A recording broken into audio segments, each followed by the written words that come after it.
जय राधा माधवा कुंज बिहारी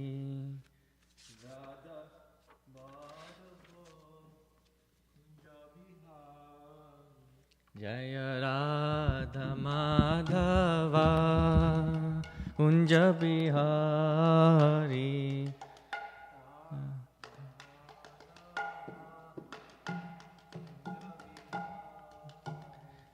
जय गोपी जन वल्लभा कुंज जय गोपी जन वल्लभा गिरिवरधारी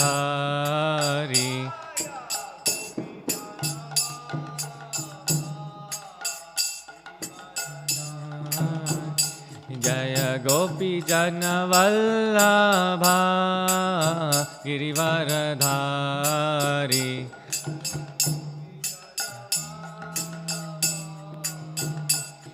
वरधारी यशोदनंदन ब्रज जन रंजन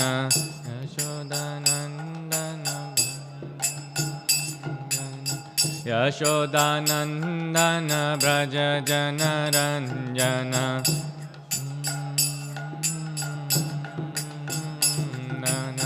यमुना तीरा वनचारी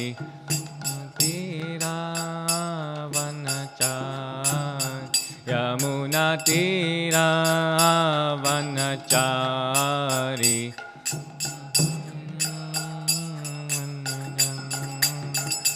जय राधा माधवा कुंज बिहारी राधा माधवा कुंज बिहारी गोपी जन वल्लभा गिरिवरधारी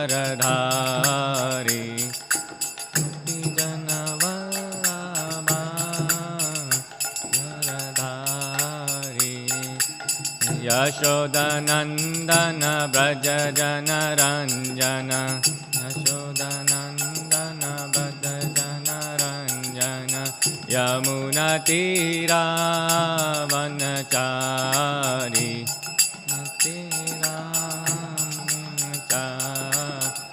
जय Radha Madhava Kunj Bihari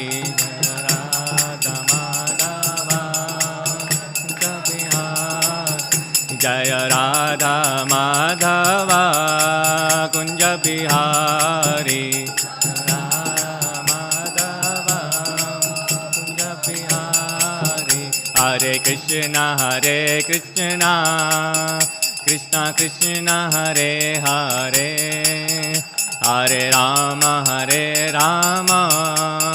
Ram Ram Hare Hare Krishna Hare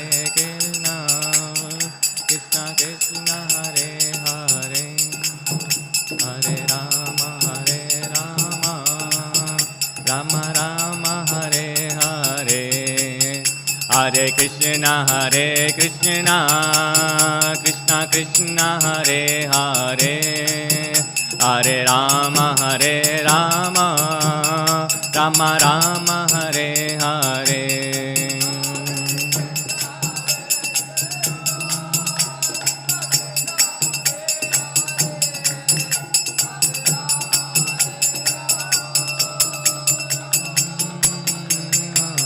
Hare Krishna Krishna Krishna Hare Hare Hare Ram Ram Ram Hare Hare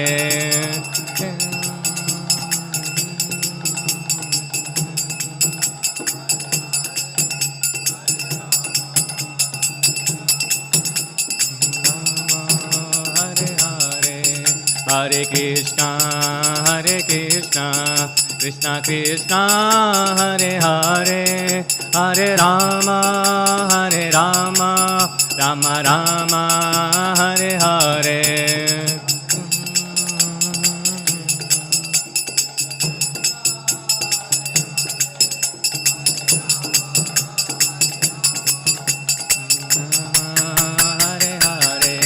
Hare Krishna, Krishna Krishna, Hare Hare, Hare Rama, Rama Rama, Hare Hare.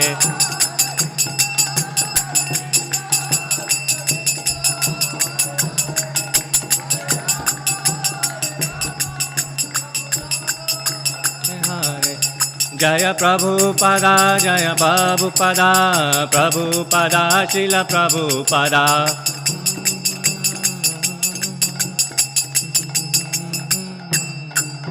Srila Prabhupada ki Jai Om Vishnupad Paramahamsa Parivechakaracharya Ashtottara Shata Shishimad. His Divine Grace A.C. Bhakti Vedanta Swami Srila Prabhupada ki Jai Om Vishnupad Paramahamsa Parivechakaracharya Ashtottara Shata Shishimad. His Divine Grace Bhakti Siddhanta Saraswati Goswami Maharaj Prabhupada ki Ananta Koti Vaishnav Vrinda ki Namacharya Shil Haridas Thakur ki Prem se kaho Shri Krishna Chaitanya Prabhu Nityananda Shri Advaita Gadadhara Shivasadi Gaura Bhakta Vrinda ki Shri Shri Radha Krishna Gopinath Shyam Kund Radha Kund Giri Govardhan ki Vrindavan Dham ki Mathura Dham ki Navadvip Mayapur Dham ki Jagannath Kshetra Puri Dham ki Ganga Mai Yamuna Mai ki Tulsi Devi Bhakti Devi ki Samaveta Bhakta Vrinda ki Go Premanande. All glories to the assembled devotees. All glories to the assembled devotees. All glories, all glories, all glories to the assembled devotees. All glories to Shri Guru and Shri Gauranga. Hare Krishna. Thank you all for coming to today's Srimad Bhagavatam class. Today we'll be reading from the 3rd canto, 17th chapter, titled The Victory of Hiraṇyākṣa in All Directions of the Universe. And we'll be chanting the 30th verse. Paśyāmi nānyaṁ purātanād yaha saṁyuge tvām raṇa-mārga-kovidam ārādhayiṣyaty asura-ṛṣabhehi taṁ manasvino yang gṛṇate bhavādṛśāḥ paśyāmi nānyaṁ puruṣāt purātanād paśyāmi nānyaṁ puruṣāt purātanād yaha saṁyuge tvām raṇa-mārga-kovidam yaha saṁyuge tvām raṇa-mārga-kovidam ārādhayiṣyaty asurarṣabhehi tam ārādhayiṣyaty asurarṣabhehi tam manasvino gṛṇate bhavādṛśāḥ manasvino gṛṇate bhavādṛśāḥ paśyāmi nānyaṁ puruṣāt purātanād yaha saṁyuge tvām raṇa-mārga-kovidam ārādhayiṣyaty asurarṣabhehi tam ārādhayiṣyaty asurarṣabhehi tam manasvino gṛṇate bhavādṛśāḥ paśyāmi nānyaṁ puruṣāt purātanād yaha saṁyuge tvām raṇa-mārga-kovidam ārādhayiṣyaty asurarṣabhehi tam manasvino gṛṇate bhavādṛśāḥ. Please. Paśyāmi nānyaṁ puruṣāt purātanād yat saṁyuge tvām raṇa-mārga-kovidam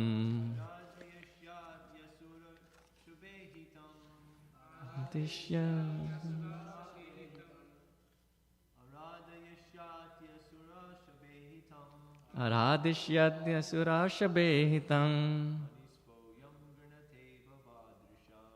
manasvino gṛṇate.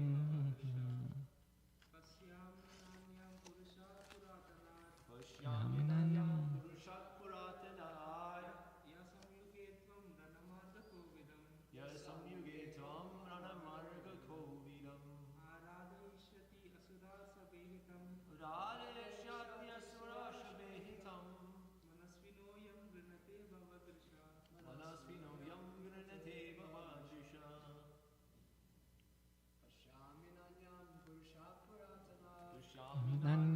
puruṣāt purātanād saṁyuge tvām raṇa-mārga-kovidam ārādhayiṣyaty asura-ṛṣabhehi manasvino gṛṇate bhavādṛśāḥ nānyaṁ puruṣāṭ saṁyuge tvām raṇa-mārga-kovidam ārādhayiṣyaty asura-ṛṣabhehi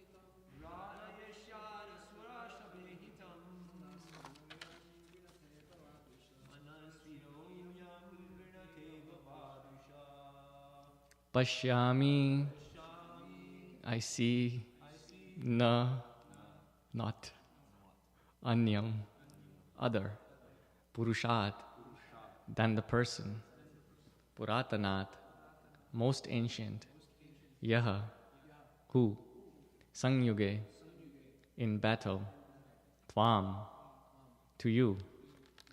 raṇa-mārga, in the tactics of war. Kovidam, very much skilled. Ārādhayiṣyaty, will give satisfaction. Asura-ṛṣabha, O chief of the asuras. Ihi, approach. Tam, him. Manasvinaḥ, heroes. Yam, whom. gṛṇate, praise. Bhavādṛśāḥ, like you. Translation and purport by His Divine Grace A.C. Bhaktivedanta Swami Srila Prabhupada ki jai. You are so skilled in war that I do not see anyone else but the most ancient person, Lord Viṣṇu, who can give satisfaction in battle to you. Therefore, O chief of the asuras, approach him, whom even heroes like you mention with praise. Please repeat. You are so skilled in war that I do not see anyone else but the most ancient person, Lord Viṣṇu, who can give satisfaction in battle to you. Therefore, O chief of the asuras, approach him, whom even the heroes like you mention with praise. Purport. Aggressive materialistic warriors are actually punished by the Supreme Lord for their policy of unnecessarily disturbing world peace. Therefore, Varuṇa advised Hiraṇyākṣa that the right course to satisfy his fighting spirit would be to seek fight with Viṣṇu. Om ajñānatimirandhasya jñānāñjana-śalakaya chakshurunmilitam yena tasmai Shri Gurave Namaha. Shri Chaitanya Manobhishtam Sthapitam Yena Bhutale Swayam Rupa Kada Mahyam Dadati Swapadantikam. Vandeham Shri Guru Shri Yuta Padakamalang Shri Gurun Vaishnavangscha. Shri Rupam Sagrajatam Sahagana Raghunāthang Vitang Tang Sajivam. Sadvaitam Savadutam Parijana Sahitam Krishna Chaitanya Devam. Shri Radha Krishna Padang Sahagana Lalita Shri Vishakhang Vitangscha. He Krishna Karuna Sindho Dinabandho Jagatpate Gopesha Gopika Kanta Radha Kanta Namastute. Tapta Kanchana Gaurangi Radhe Vrindavaneshwari Vrishabhanusute Devi Pranamami Hari Priye.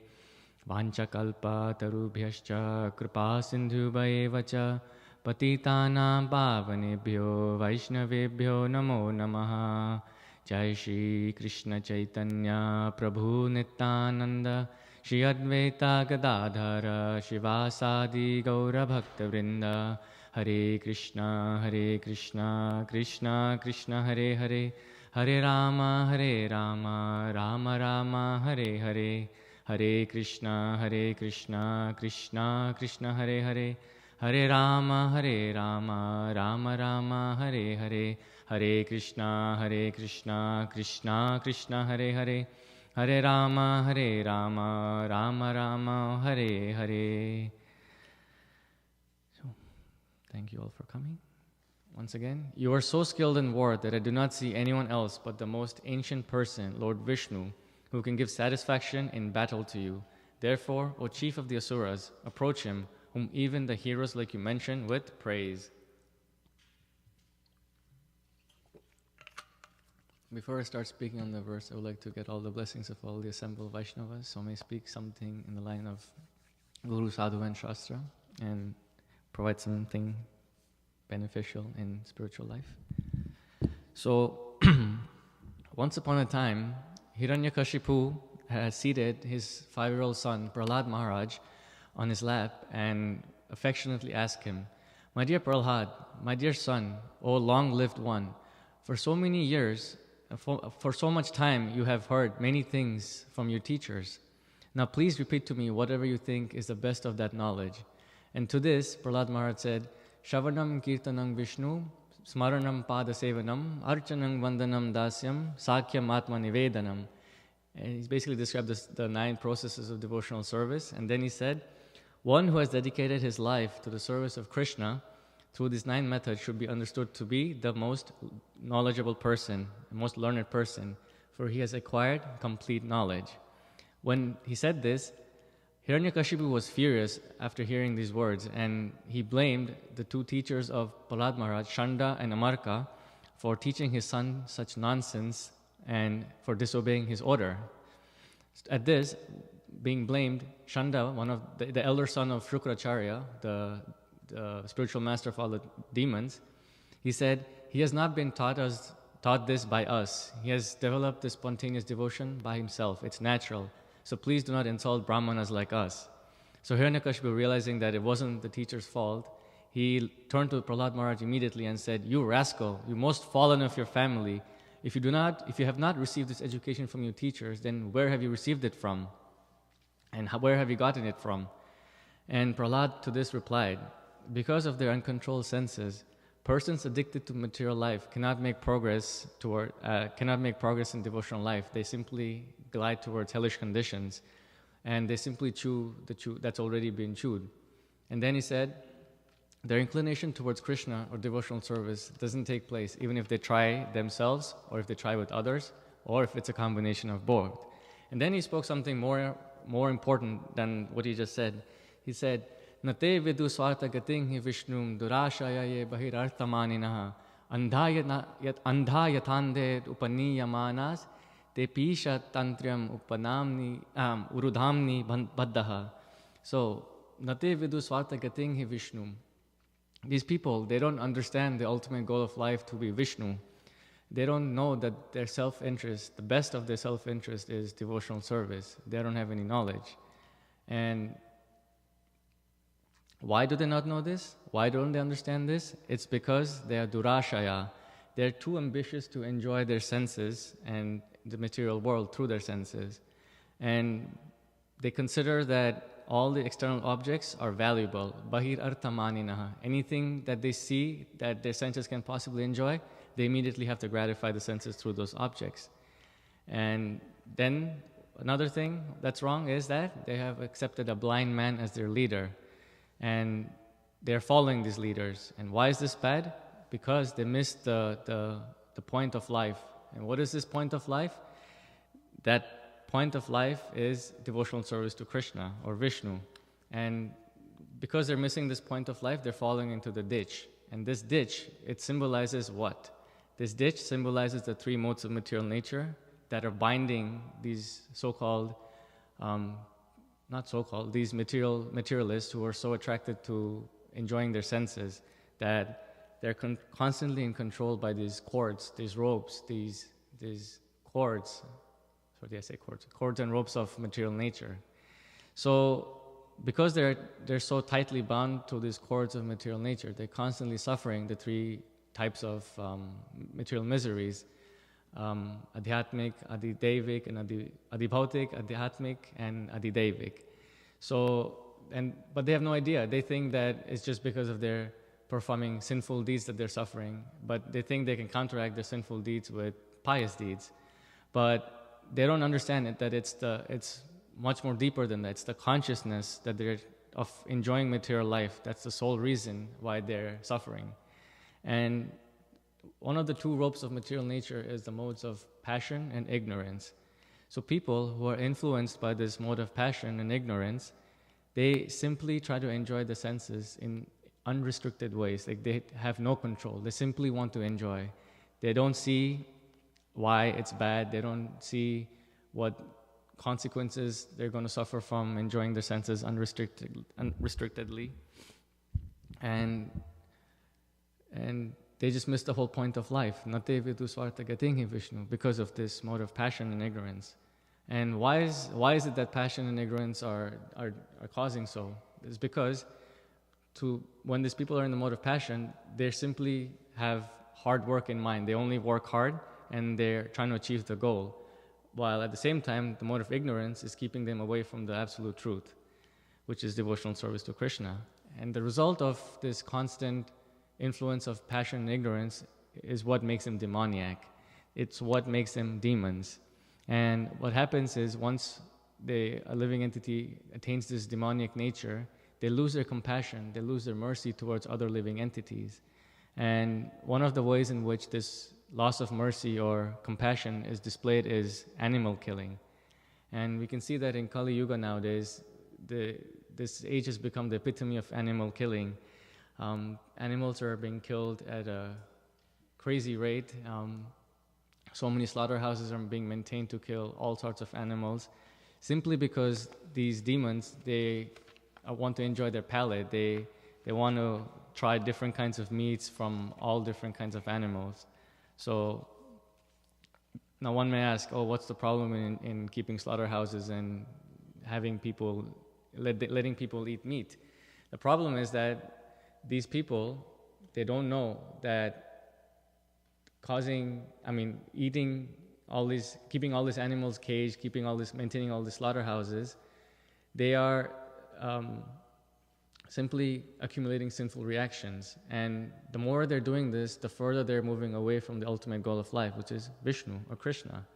Nate vidu svarta gatinhi Viṣṇu. And this is what Prahlad Maharaj was trying to explain to his father, that he needs to let go of this materialistic viewpoint of life, that he has to let go of this material position that he's so proud of.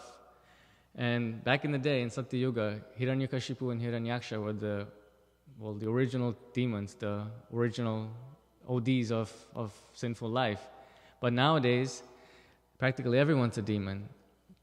So Prahlad Maharaj explained, at the age of 5, he explained that to his father, Hiraṇyākṣa, while in this verse that we just chanted, we see that Lord Varuṇa, the demigod of the waters or underwaters, he's explaining the same thing to Hiraṇyākṣa's brother, Hiraṇyākṣa, in a different way. He's saying that he's trying to explain to Hiraṇyākṣa about the purātanāt, the most ancient person. And this purātanāt, the most ancient person, will fulfill all of Hiraṇyākṣa's desires to fight. Not Varuṇa. Varuṇa is not capable of that, but Lord Viṣṇu is. So if Hiraṇyākṣa is considering his highest goal of life to be fighting, then only Lord Viṣṇu can fulfill that. So we see, like I said before, everyone practically in the age of Kali is a demon now. And the propensity for mercy of these demons is almost nil. It's practically, it doesn't exist anymore. And that's why we see that there's so much fighting going on, so many wars are being waged. There's fights and wars between men, then there's fights and wars between two nations, and then continents, and then at one point, I think it might extend to even interplanetary fights, who knows.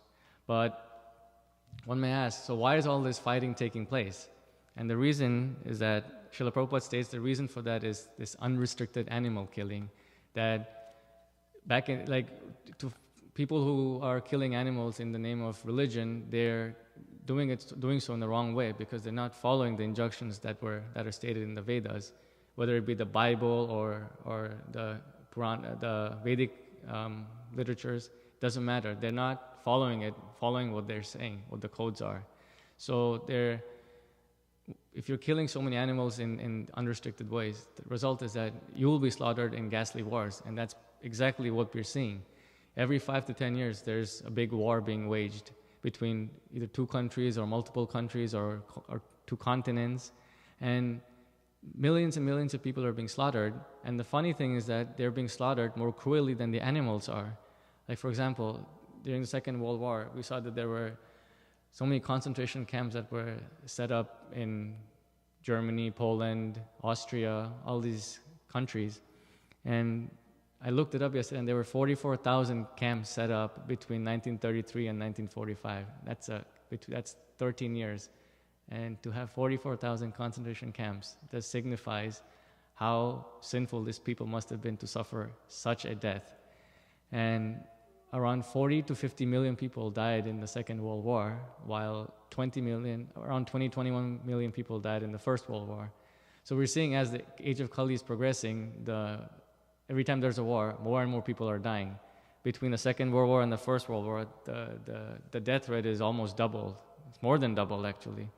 So this influence of passion and ignorance and causing people to enjoy their senses, which is causing them to open and maintain slaughterhouses, is going to get worse and worse, and the consequences of doing so are going to be more and more cruel ways of dying.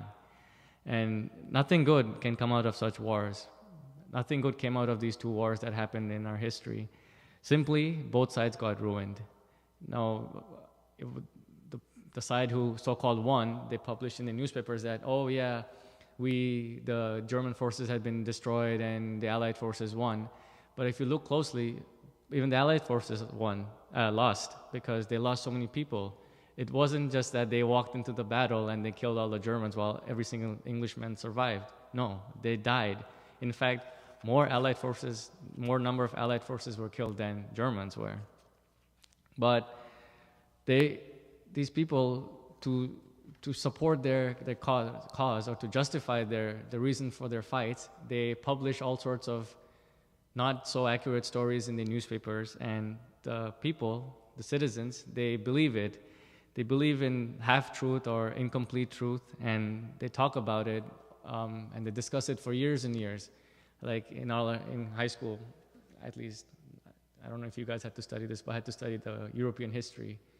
So it was like all the World War I, World War II, how it happened, why did it happen, what propagated one president or chancellor to make the decision to start the war, or what the political reasons were. We had to analyze all of this, and we had to write essays on them. And I never was a history person. I still don't understand why I had to go through that, but I wasn't the only one, so what to do? And so the point is that people are researching about Hitler, people are researching about Stalin, Mussolini, Napoleon, all these people, and they're writing volumes of books on how these people behaved, what their demeanor was, what their manifesto was, what their ideology was, all these things. But they're failing to acknowledge why they died, why these leaders died, what was the cause of their death. They don't see that the hand of God was the cause of their death. They don't see that Viṣṇu or Krishna is the one who brought the leaders, installed these leaders, made them kill all these people, and then they were killed themselves. That they don't fail to realize, but they ask everything else. And it's obvious that they don't really want to know the actual truth. They would simply want to play around with the illusory truth, or that the material nature is putting forward, or basically how they want to glorify themselves instead of understanding the actual truth. They want to talk about how they killed the other side and how they were so much better than the other side. But they don't understand that time, it's eternal time, that's ruining them day by day. And this is what Krishna says, Kalosmi lokakshaya krit pravritto lokan samahartum iha pravrittaha. He says in the Bhagavad Gita, time I am, the great destroyer of the world, and have come to destroy all the people. So people are going to die regardless. So these leaders who are starting all these wars, they're just accelerating death. simply to satisfy the senses, because they're under the mode of passion and ignorance. They don't see what the consequences are going to be. And unfortunately, the more wars that are waged, the more research will be done on why this war started, why it happened, who died, why did they die, all these things. But they'll miss the main point as to, and that is God. They will be unable to see the actual reason for the war happening. They'll be unable to see the hand of God in it. And all these literatures, all these scholarly articles that they're going to write is just different versions of kukatha, that is anything that is not harikatha, basically. And there's this famous verse that Narad Muni tells Vyasadeva in the first canto of the Bhagavatam, na yad vachaschitra padang hare yasho jagat pavitram pragrinita karihichid tadvayasam tirtam ushanti manasa na yatra hangsa niramantu shiksayaha.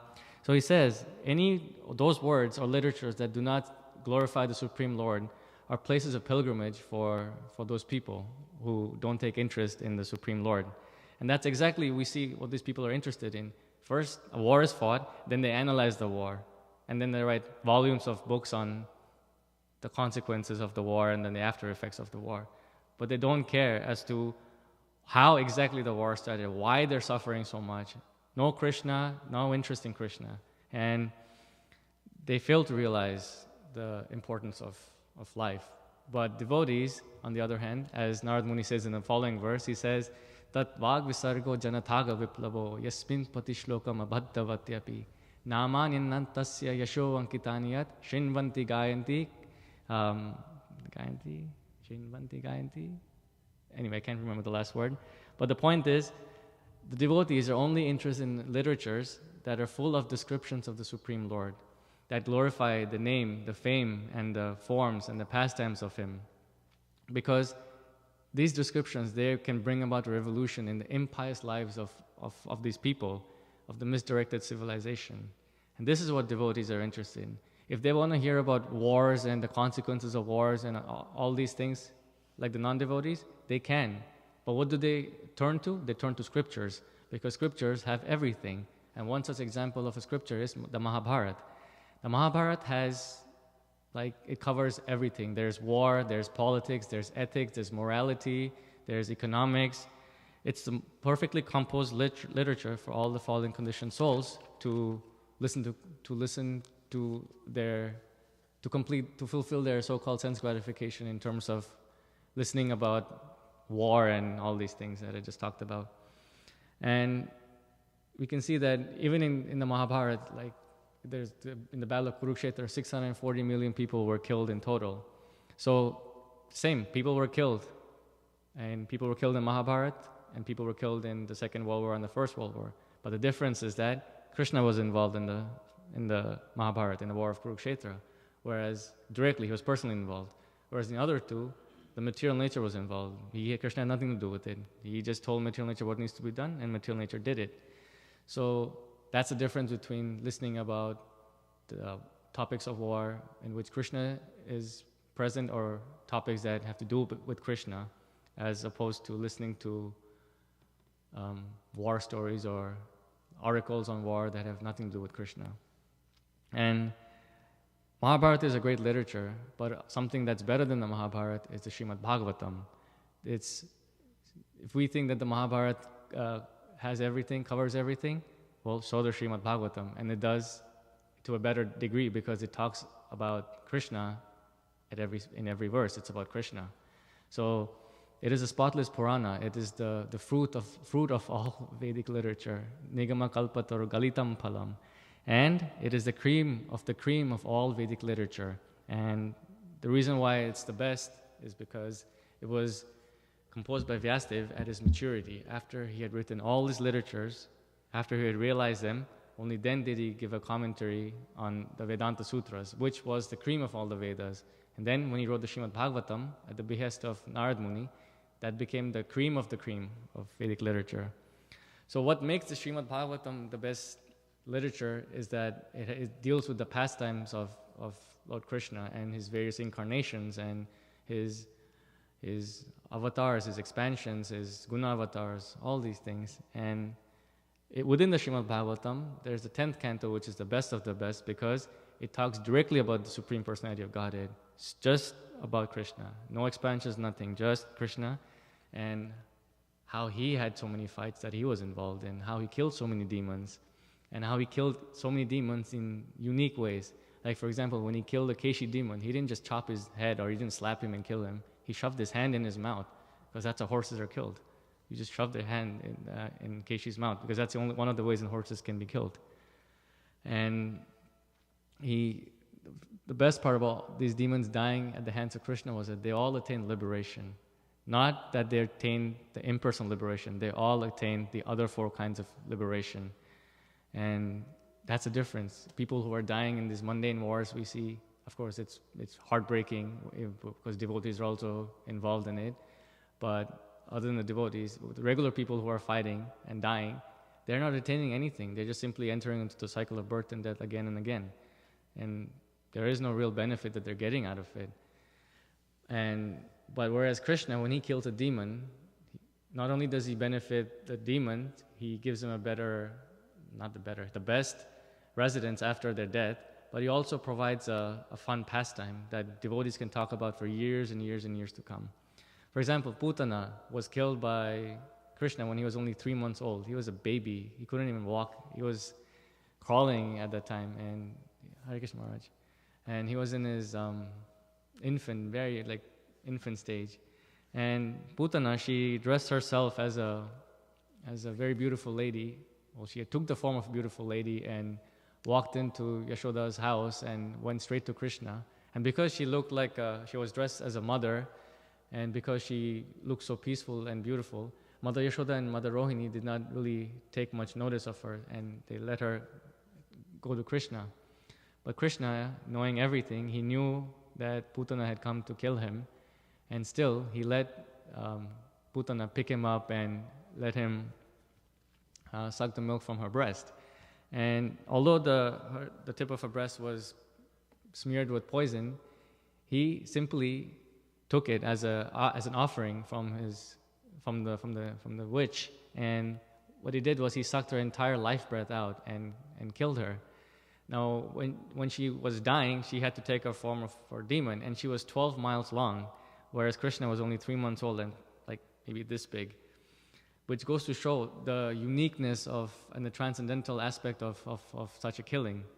And when Putana died, she attained the position of a nurse, Dhatri, in the Vaikuntha Loka. And not just the Vaikuntha, she actually attained Golok Vrindavan as an assistant and a maidservant to Yashoda in Golok Vrindavan.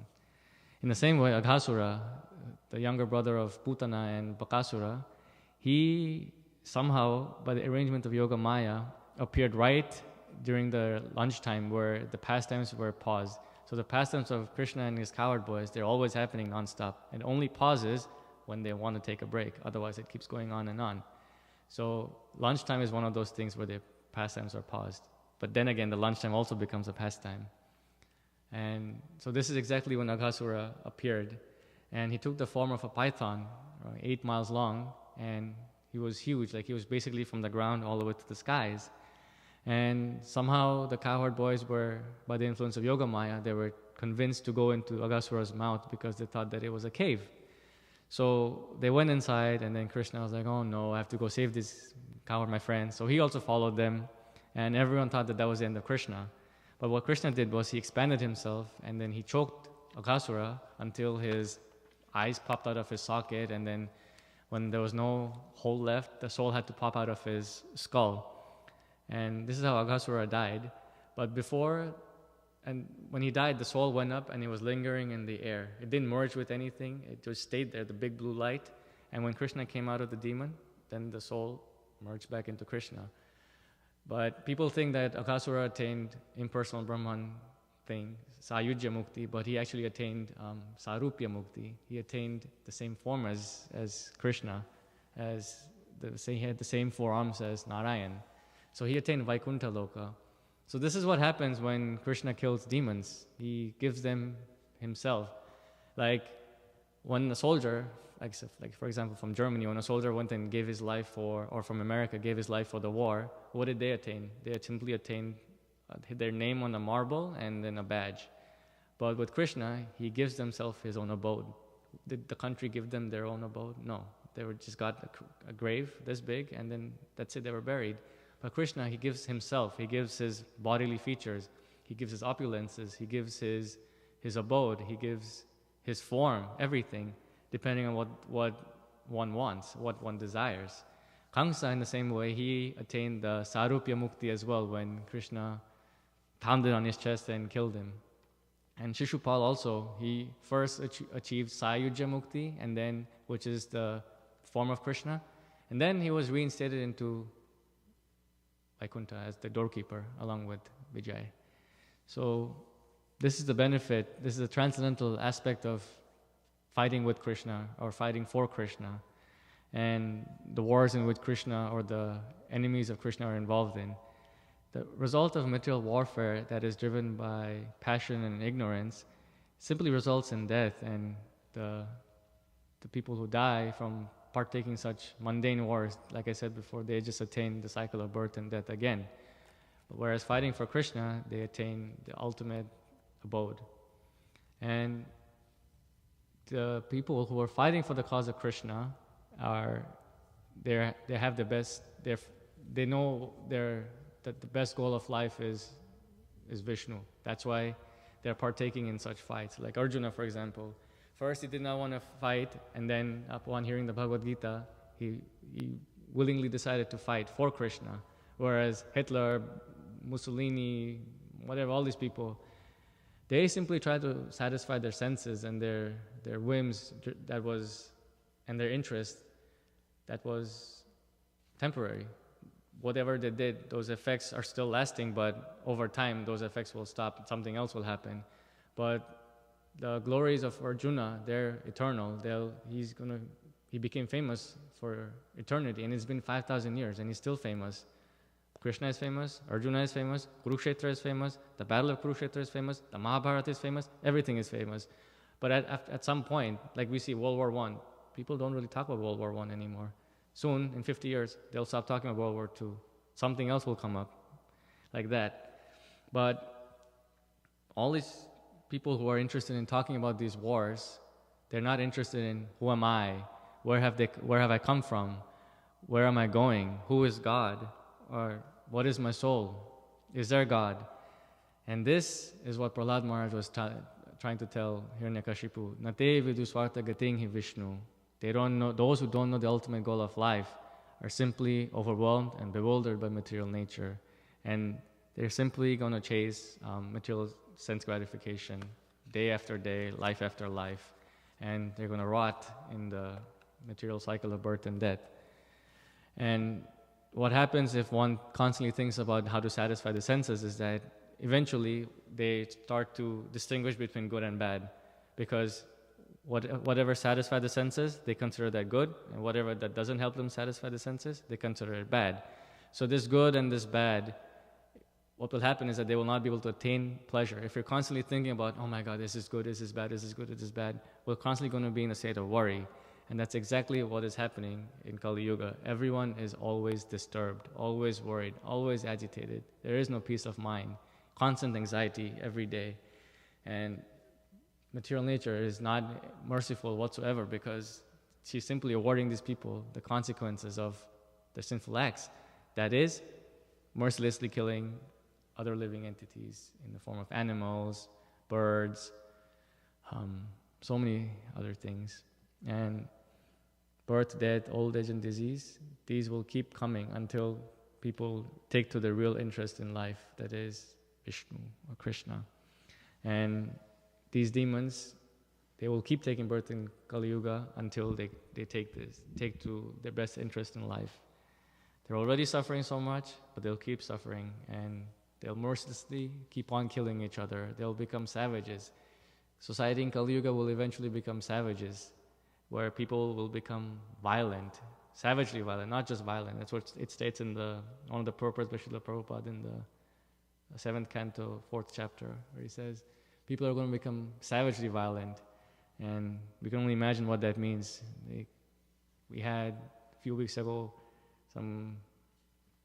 someone came and broke the glass door of the building, and because he wanted beads, and we weren't trying to open the door for him, so he broke the glass. So he's already violent, so imagine in 15 or 100 years what another person might come and do. Because his senses were not satisfied, he couldn't get his beads, so he broke the glass door. That's a small thing, but there's people who have bigger sense desires and sense gratifications to achieve. So imagine what they can do and what they will do. How much bigger the wars will get, how much more dangerous wars will get, how many more people will die.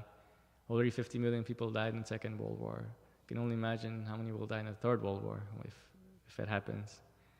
And the problem with this wars is that it's not just men who are dying, it's innocent women, children, elders, poor animals, birds. They're dying for generations and generations. Like in the Second World War, when Nagasaki and Hiroshima were bombed. When I went to Nagasaki and Hiroshima, you could still see people walking around with deformed faces. Like their hands were cut off here, and they had this lady was bleeding pus from her hand. It still hadn't healed. Her face was burned. The water wasn't, the water looked good in the river, but no one was able to drink it because it still had radiation in it. And the animals also, they look so skinny. Like, I think this is 50, 60 years after it happened. And the dogs are still deformed. Like the current generation dogs are also deformed. It's just a sad place to be in. So these are the effects of such war. Because of people who are unable to control their desires to gratify the senses, because they're in the mode of passion and ignorance. And this is exactly what Varuṇa is warning Hiraṇyākṣa, and what Prabhupada is saying in his Purport. Aggressive materialistic warriors are actually punished by the Supreme Lord for their policy of unnecessarily disturbing world peace. And this is why Varuṇa is advising Hiraṇyākṣa that the right course to satisfy his fighting spirit is to seek the fighting with Viṣṇu. And that's what we must do. Take to Viṣṇu consciousness or Krishna consciousness, and then our life will be perfect. Hare Krishna. Any questions, comments?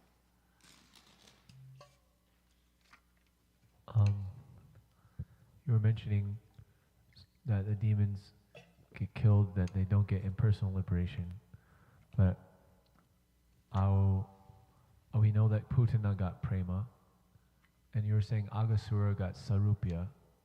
But we do hear that they do mostly get saṁyuge. They mostly get impersonal liberation. But I was wondering, where did you hear that he got sarupya? Because I read that also, but I can't remember. It's in the 10th canto. Like you just read it in the 10th canto in a verse or in Krishna book? Or? It says in the verse, actually. There's a verse. Oh, okay. I'll send you the verse number. I didn't write it down, but I'll send it to you. Yeah, I will. Like Viṣṇu Chakravarti Thakur said. In general, you've heard that there's sarup. No, so saṁyuge. when Aghasura was killed, because Krishna was inside him, that contact of Krishna purified him. So he attained Krishna immediately. He attained sarupya, saṁyuge. But then the soul went out and it was there in the air. It didn't merge with anything. It didn't merge with the Brahman. This is exactly what it says in 10th canto. Viṣṇu Chakravarti Thakur is saying this. When Krishna came out of Aghasura, then it merged into him. But he attained sarupya after that. And it says in the verse itself, the following verse explains it. I can actually pull it up right now.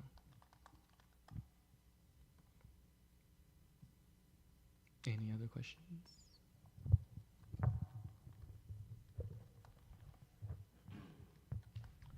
I first wanted to make a comment while you're doing this.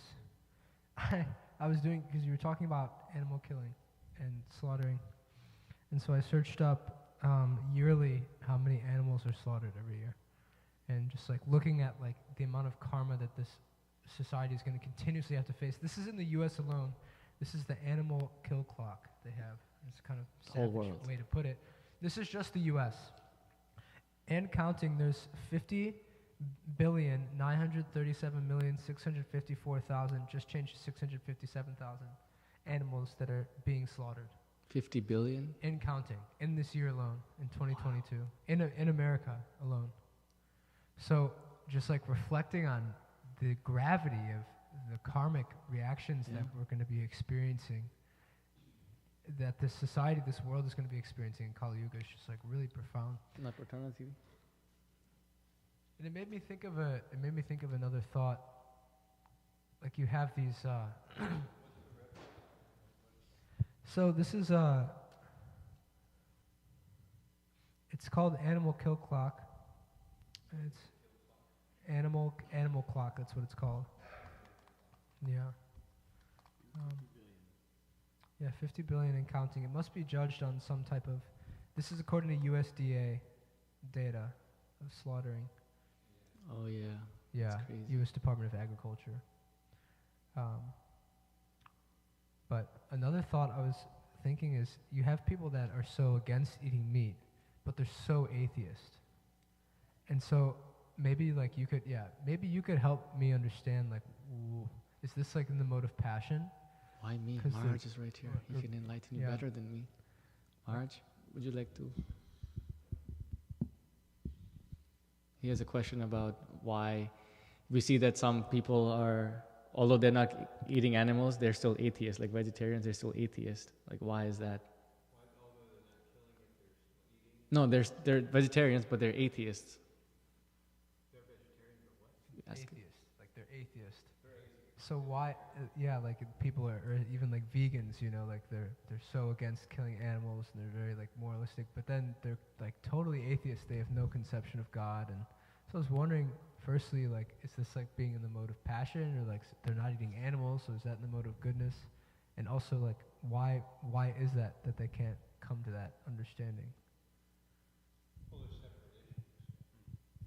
There's definitely a tendency for a person who becomes, vegetarian to think in terms of compassion, which leads them towards having some kind of theistic outlook, but it doesn't necessarily compel a person to be that way. They can just be that way, for other reasons, There are actually people who are very compassionate, at least in a superficial way, who are, what are called humanists. Humanism is a movement in Western philosophy where people feel compassion for others, but it's not based on any kind of idea of a God or a deity or something like that. It's actually quite seriously opposed to that idea, but the idea is there for doing some kind of altruistic work. So, such people get some credit for that, but because ultimately they're atheistic, they're still bought into their material desires. And as we find, in Bhagavatam, it mentions that, what is that verse? That all the good qualities, yasyat mabudhir kunapetri datake, no, it's yasyasti bhaktir bhagavati kinchana sarvar gunasrata samasate sara harava bhaktasya kupto mahadguna manovartena sati bhavato vihi. That all the good qualities of demigods accrue in a person who is a devotee of the Supreme Personality of Godhead, Mukunda, the giver of liberation. However, a person who is not a devotee, even though they may be honestly engaged in the practice of yoga or the maintenance of their family, such a person must be driven by their own mental sense gratification, and thus how can there be any good qualities in such a person? That's that verse, So the good qualities of the demigods are there naturally in devotees. A devotee may be just starting on the process of devotional service and not yet have all the good qualities. On the other side of the coin, you may have people who are materially, focused and no interest in God, and they may apparently have good qualities, but because those good qualities are anchored in their sense gratification, there's no guarantee those good qualities will last. And if push comes to shove, if something is more important than their material sense gratification, they may end up giving up those good qualities.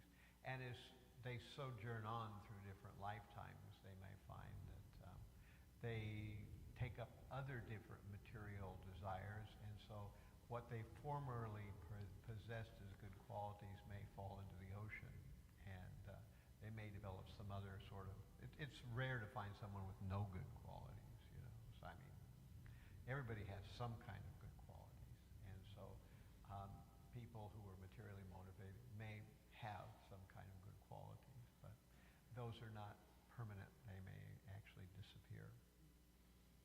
As we were talking about yesterday, Bhaktivinoda Thakur calls materialism jada-bad, you know, being dedicated to matter, you know, and he divided that into two different categories, into near-svarta jada-bad and svarta jada-bad. So the near-svarta jada-bad were those people who will enjoy material life, but they'll do it in a somewhat scrupulous way. They won't do it out and out, causing other people suffering. But svarta jadananda buddies, those are people who just don't care. They'll enjoy no matter what it costs to someone else. So there's this tendency that they're two separate issues. Someone can believe in God, or someone can be a vegetarian, but you know, you have Christians who believe in God but aren't vegetarian, and you have people who are vegetarians but don't believe in God. So they're two separate issues. But you know, because of the nature of animal slaughter, that a person who kills animals is unlikely to have much compassion, and they're more likely to be atheistic and so on and so forth. There is a correlation there.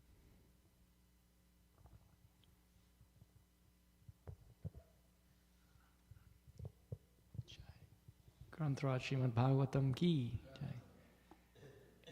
Narad. The video. I can't get up.